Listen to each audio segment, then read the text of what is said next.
when resources are limited, I think choosing where to focus can also make or break success. So, Jan, when organizations are working with limited resources, right, having that right framework for delivering value becomes even more critical. Have you seen a particular framework or approach that consistently helps teams prioritize and get results? It's a great question, right?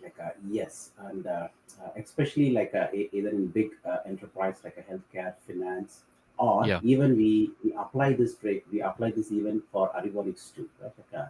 So this is not something new, but this is from the books. It's a thin slice cycle, which is highly repeatable. It turns a giant wish list into a fundamental string of wins. Okay, and it just executes by three simple steps.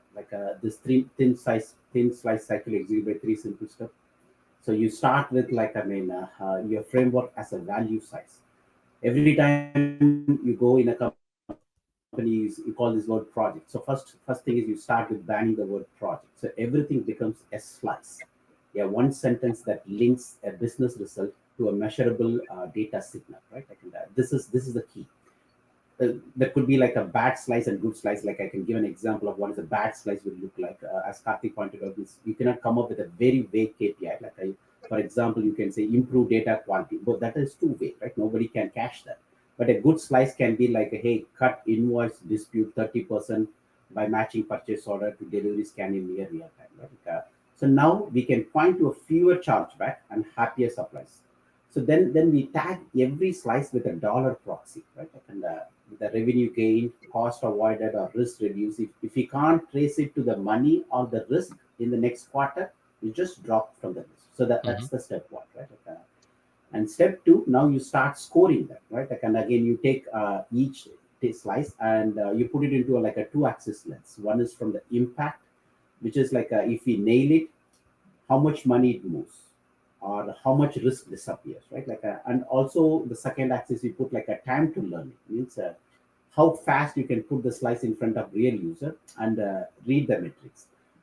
So high impact fast learning slice lead to top, everything else is like a cube behind. So that's a step two, right?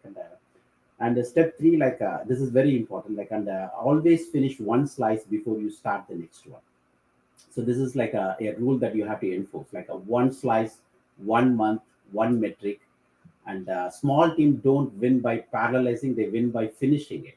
See, a slice isn't done until it is runs the full path.